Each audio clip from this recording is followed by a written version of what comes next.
안녕하세요. 오중간의 속속경제 오중건입니다. 제 뒤에 그 배경 화면이 독일 바이에른주에 있는 노이슈반스타인이라는 성입니다. 굉장히 아름다운 성입니다. 세계에서 아마 가장 아름다운 성 중에 하나입니다. 디즈니랜드의 모델이 되었다고 하는 그런 성인데요. 제가 몇 년 전에 이제 가족들, 형제들 부부와 같이 한번 방문했던 곳인데, 제가 옛날에 영국에서 공부를 한 다음에 독일 경제연구소에 근무를 한 적이 있었어요. 독일에는 5대 경제연구소가 있는데, 그 5대 경제연구소에서 가장 역사가 오래된 연구소가 뮌헨에 있는 IFO 연구소, 이포 연구소라고 하는데요. 제가 거기 근무할 때도 몇 번 방문했던 아주 아름다운 성이라서 한번 보여드리려고 한번 이제 같이 감상하실 겸 한번 제가 찍은 사진을 한번 가져와 봤습니다. 오늘 또 뉴스가 굉장히 많습니다. 제가 간명하게 정리한 자료를 보시면서 말씀을 나누도록 하겠습니다.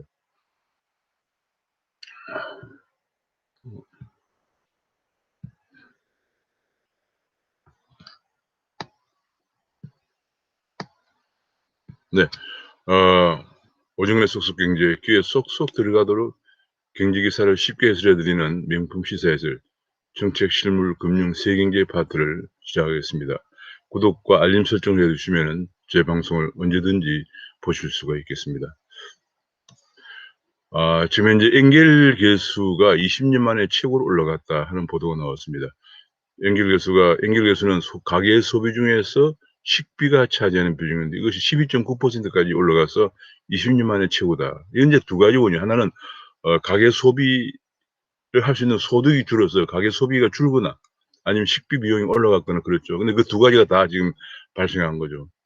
문재인 정부의 소득주도 성장 정책 때문에 일자리가 많이 없어지고 또 게다가 코로나까지 가세해서 더욱더 가계가 살림살이가 팍팍해진 데다가 최근에 인플레이션, 수입물가도 올라가고 하면서 또 농산물 가격도 올라가면서 식비가 많이 올라갔습니다.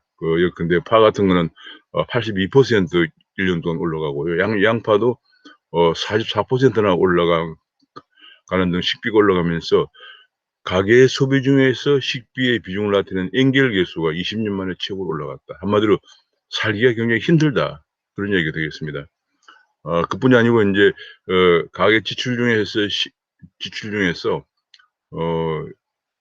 임대료가 차지하는 비중을 슈바베 개수라고 그러는데요. 이 임대료가 차지하는 비중도 지금 18.7%로 높게 올라갔다. 그런 얘기. 이것도 20년 만에 최고로 20년 만은 아니고요. 한 5년 만에 최고로 올라갔다. 아마도 전세금이라든지 혹은 월세 비용이 크게 증가하면서 이렇게 되었습니다. 그래서 결과적으로 지금 임대료 비중도 가장 높고 식비 비용도 가장 높아서 그저 먹고 사는 거 외에는 주거 비용과 식품 비용 외에는 쓸 돈이 없다 하는 것이 지금 현재 우리나라 가계의 모습이라는 것을 보여주고 있습니다.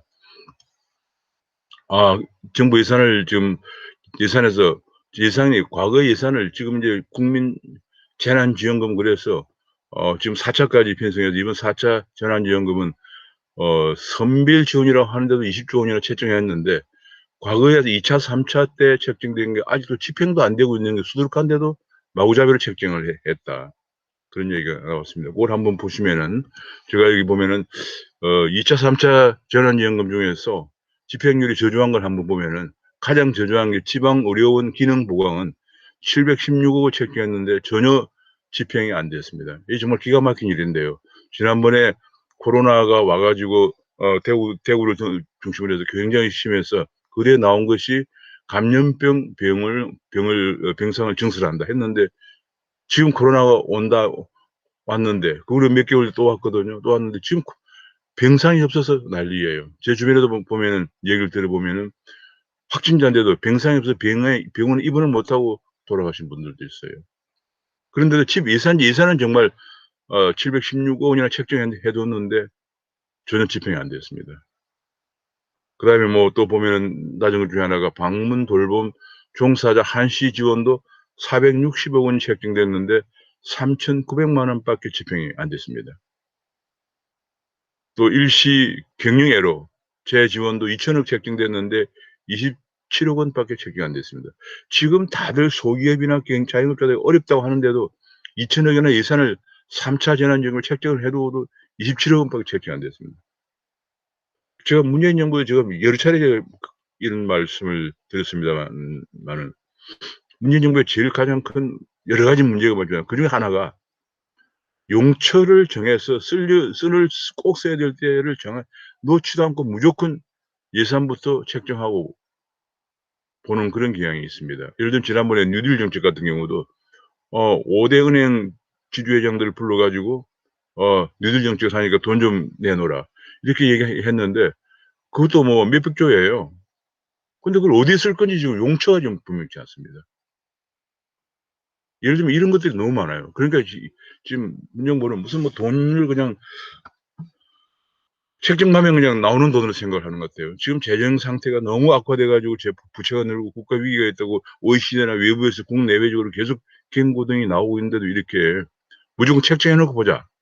이번에는 선별재난지원금인데도 2 차, 3 차에서는 선별재난지원금 때 7조가 또 3 차는 9 조였거든요. 그리고 1 차는 전국민 재난지원금인데 14 조였습니다. 근데 이번 4 차는 선별재난지원금을 하면서 20 조를 책정했는데 지금 알고 봤더니 2 차, 3 차 책정한 거 아직도 이렇게 집행률이 0%인 경우도 있고 아주 저조한 경우가 너무 많다. 그런 얘기입니다. 정말 안타깝습니다. 이게 뭐 정부가 재정 당국으로서 정부 여당이 이런 뭐 좀 책임감이나 이런 것이 있는 것인지 국정 담당 능력이나 있는 것인지 정말 의구심이 가지 않을 수가 없는 상황입니다. 또 한 가지 미집행 고용유지 지원금 또 4차 전환금에 또 근데 그 돈이 남아 있는데 또 편성했다는 게 나와 있습니다. 예를 들면 고용유지 지원금 같은 경우에 인제 그 기업들이 고용유지를 하기가 어려운데도 고용을 유지하면은 6 개월간인가 고용유지 지원금을 주게 돼 있거든요. 그거를 갖다가 3차 재난지원금에 9,132억 원을 책정했는데 1,637억 원 17.9% 밖에 사용하지 않았는데 또 4차 재난지원금에 2,033억 원을 책정했다 그런 얘기고요. 국민 취업 지원제도로 한 달에 50만 원씩 6 개월간 지원하는 건데 그것을 3차 재난지원금 때 2,159억 원을 책정했는데 36억 원 1.7% 밖에 쓰지 않았는데 또 2,203억 원을 책정했다.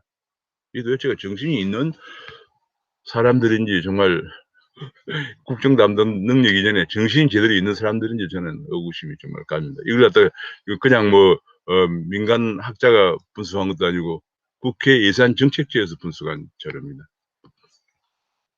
그뿐이 아닙니다. 노점상에 몇만 명인지 4만 명인지 몇만 명인지도 모르고 추경에 지금 넣었다 그런 얘기예요.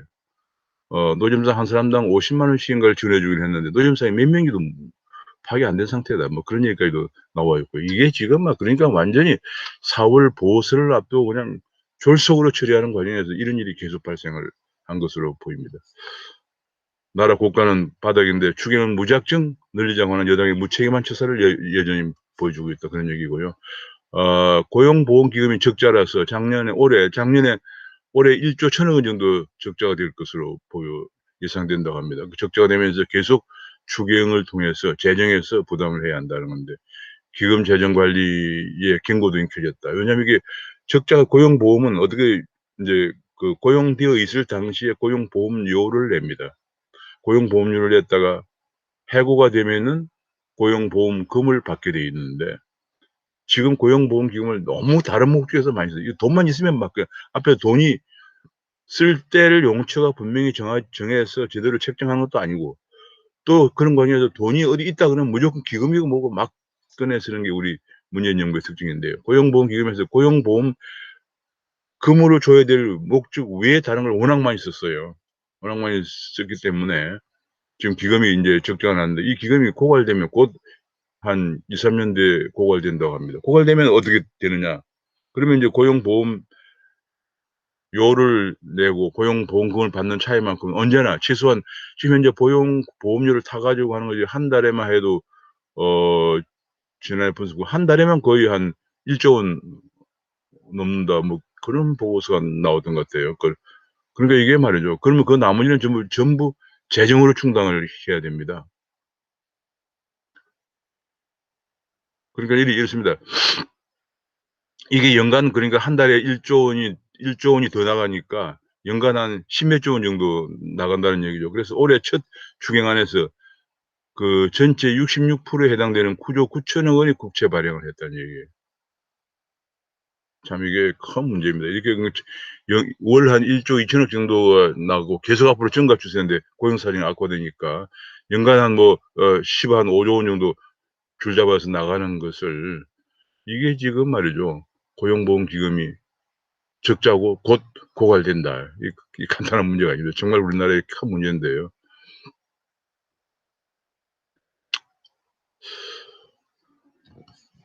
자, 그다음에 인제 어제 경영총회에서 그야말로 좀 하소연이 있었습니다. 하소연하는 기자회견이 있었는데 이게 무슨 얘기냐면 지난번 12월 9일 날 입법 폭구라고 해서 기업 규제 3법과 노동 신노조 3법이 통과됐는데 그중에서 노동조합법 개정안이 가장 큰 문제인데 해고 노조원과 실업자가 유급 노조원이 될 수 있도록 했거든요. 그리고 사업장 증거 파업이 가능하도록 그렇게 했습니다.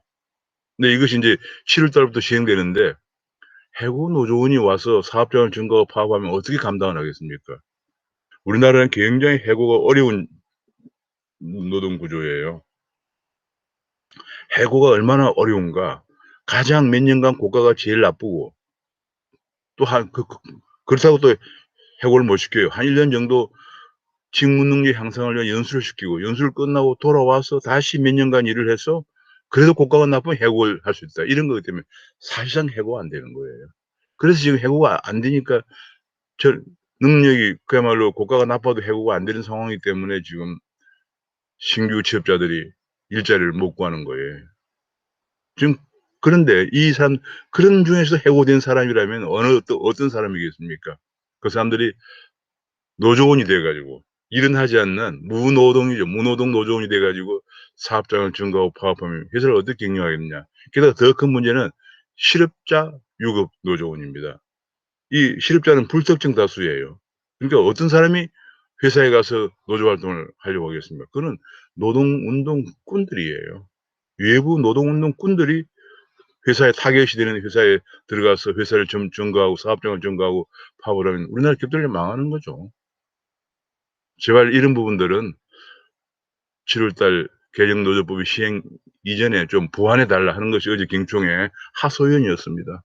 저는 이렇게 되면은 우리 기업들이 한국을 대거 탈출하면서 우리나라의 일자리가 정말 없어진다고 생각해서 이 청년들이 앞날이 암담하다 생각을 합니다. 이런 걸 그냥 통과시켜 놓고 그냥 친노동이라고 외치고 있습니다. 사실은 이미 전체 근로자들이 일자리를 잃게 하는 반노동이죠. 친노조 반노동이라고 할 수 있겠습니다. 그래서 지금 경총 얘기는 회사가 해고 노조원의 놀이터가 될 수도 있기 때문에 최소한 사용자가 승인 후에 사업장 출입을 허용하는, 그리고 이 사업자도 월급을 줘야 돼요. 유급 노조원이에요. 자, 우리나라 정말 대단합니다.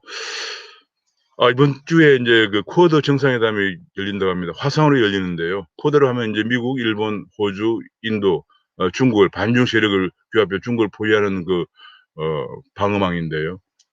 거기에 한국이 이번 주에 정상회담이 열리는데 지난번에 외무장관 회담에서는 국방장관 회담에서 한국이 참여치를 안 했습니다. 근데 이번에는 정말 이번에도 참여치 않으면 쿼드에서 한국이 빠질 가능성이 크죠. 그렇게 되면 한국은 정말 한미일을 중심으로 한 한미 방위 동맹 체제에서 이탈할 가능성이 크고요.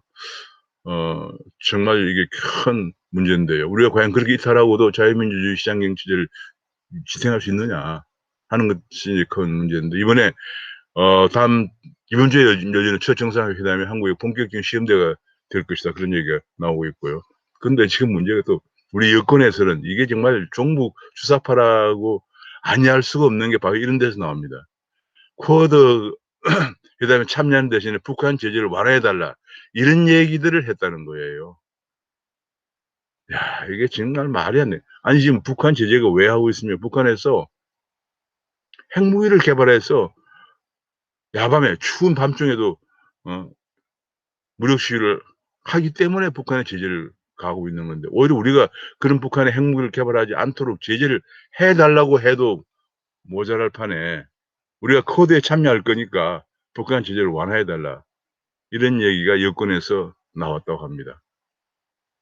정말 이 종북 주사파 정말 386 지금 586에 대해서 정권을 담당하는 종북 주사파들의 본색이 완전히 드러나고 있는 주장이라고 밖에 할 수가 없는 주장을 또 하고 있네요. 미국이 그래 받아들일 가능성이 전혀 없다는 그런 없는데 이런 주장을 하고 있다는 그런 보도가 나왔습니다. 그다음에 이제 중국은 이번에 양해 지금 열리고 있는 양해 3월 4일부터 열리고 있는 양해 3월 11일까지 열립니다. 양해에서 중국의 양해 이제 전인대와 중국 한국의 국회와 같은 건데 전국 인민대표자 대회라고 그래서 전인대와 정치협상회의, 정협이 두 가지가 열리는 걸 양회라고 하는데 이 양회에서 중요한 국가 사업을 결정하는데 이번에 미국과 중국 간의 기술 쟁패, 기술 패권 전쟁에 대비해서 중국이 앞으로 8대 산업과 7대 과학 기술을 앞으로 10년 동안 단 하나의 칼을 가는 심정으로 개발에 매진하겠다 하고 얘기했습니다. 예를 들면 인공지능 같은 거면 인공지능 같은 데마다 10조 위안을 투입한다고. 10조면 얼마입니까? 10조면 지금 이제 1위안이 160원 정도니까 10조면 1600조 원에 해당됩니다. 우리 예산의 3배 정도 되는 거예요. 되는 것을 인공지능 하나에만 예컨대 쏟아붓겠다. 그런 얘기를 했거든요. 그럼 우리는 어떻게 해야 될 것인가? 우리는 무엇으로 맞서나? 그런 얘기를 내놨습니다. 우리는 지금 아무 그런 첨단 산업, 4차 산업에 대해서 지금 뉴딜 산업이라고 내놓았지만 여기 사설에도 나와 있습니다. 뉴딜 산업 상당 부분이 신재생 에너지 사업들이에요.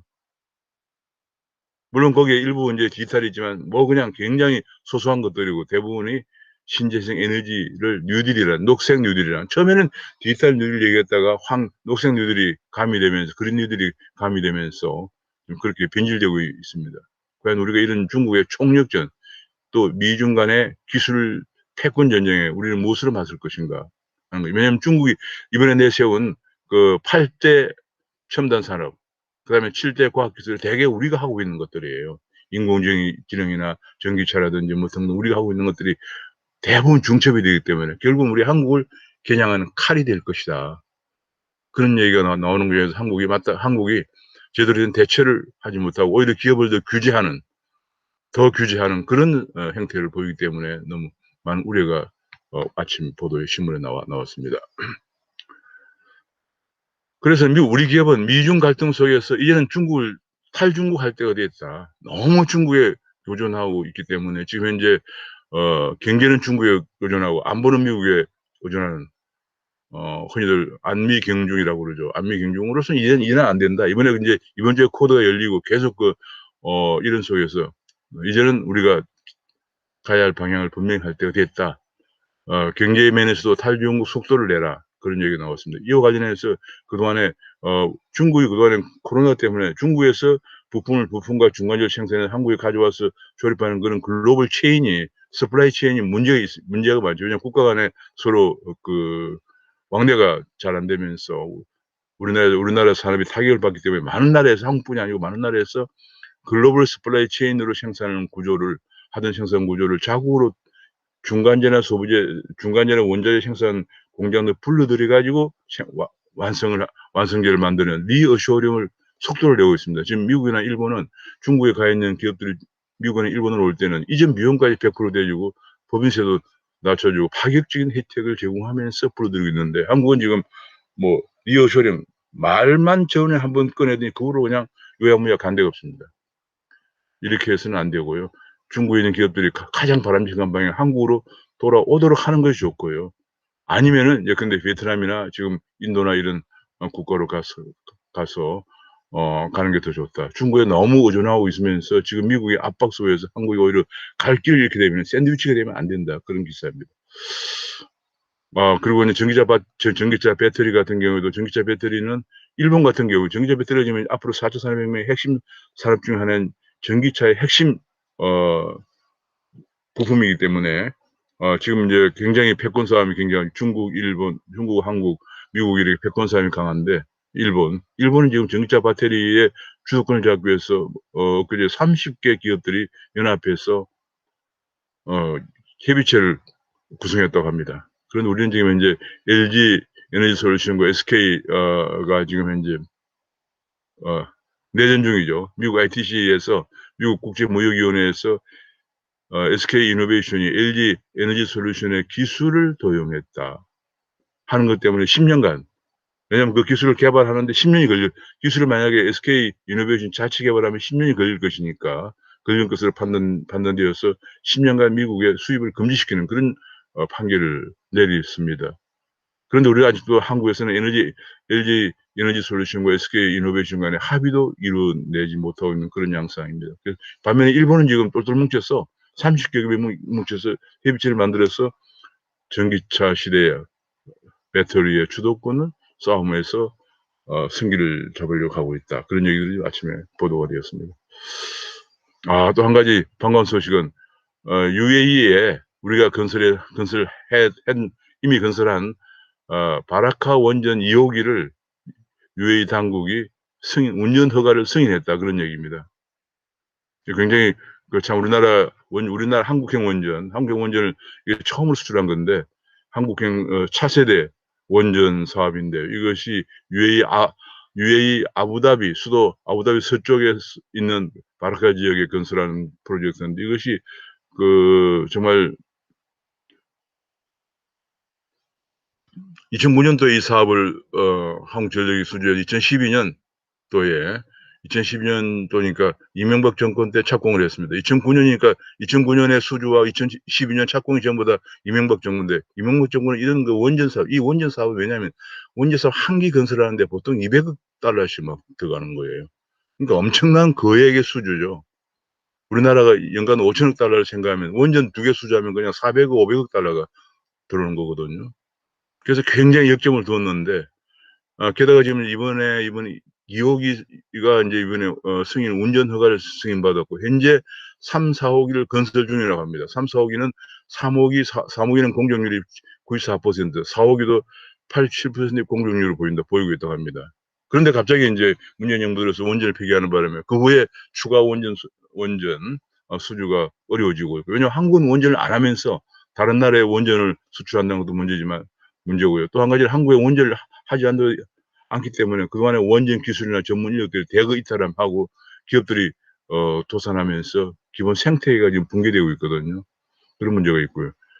그래서 지금 현재 원전 이게 2호기 같은 경우도 제가 보도에서 읽은 기억으로는 이거 계속적으로 원전을 이제 운행하면 추가적으로 계속 이제 우리가 설비를 제공하고 우리가 돈을 벌 수 있는 건데, 추가 운행은 다른 나라에서 맡게 될 가능성이 크다고 합니다. 너무 안타까운 얘기가 아니었습니다. 지금 그래서 한국은 원자력 연구개발 안전에 우선순위를 두고 원전 해체 작업에도 우선순위를 두기 때문에 대학의 전공자나 기업 수가 내리막길을 걷고 있다는 안타까운 보도가 이어서 나오고 있습니다. 또 한 가지 이제 마지막으로 지금 현재 미국이 엊그제 보도에서 인공지능 동맹을 구축한다, 연대를 구축한다 했거든요. 그건 미국의 2018년에 설립된 인공지능 국가안보위원회에서 국회에 제출한 보고서에서 앞으로 이게 쿼드뿐만 아니라 쿼드 플러스 3, 한국, 베트남, 뉴질랜드를 연결하는 쿼드 플러스 3로 중국의 인공지능에 대항하는 인공지능 연대를 결성해야 된다, 그런 주장을 했다고 합니다. 앞으로 인공지능은 지금 현재 아까 중국에서 인공지능만을 위해서 10년간 10조 위안을, 한국 돈으로 1,600조 원을 투입하는 정도예요. 투입하는 그런 계획을 엊그제 발표할 정도로 인공지능이 4차 산업혁명의 핵심이고, 더구나 미국의 위원회의 그 보고서를 보면은 앞으로 인공지능은 안보에도 가장 핵심적이다, 그것 때문에 굉장히 중요하다고 얘기했는데, 그래서 미국도 쿼드 플러스 3 체제로 인공지능을 육성해야 한다, 이렇게 얘기했는데, 앞으로 초거대 인공지능이 인류 문명을 완전히 바꿔놓을 것이다.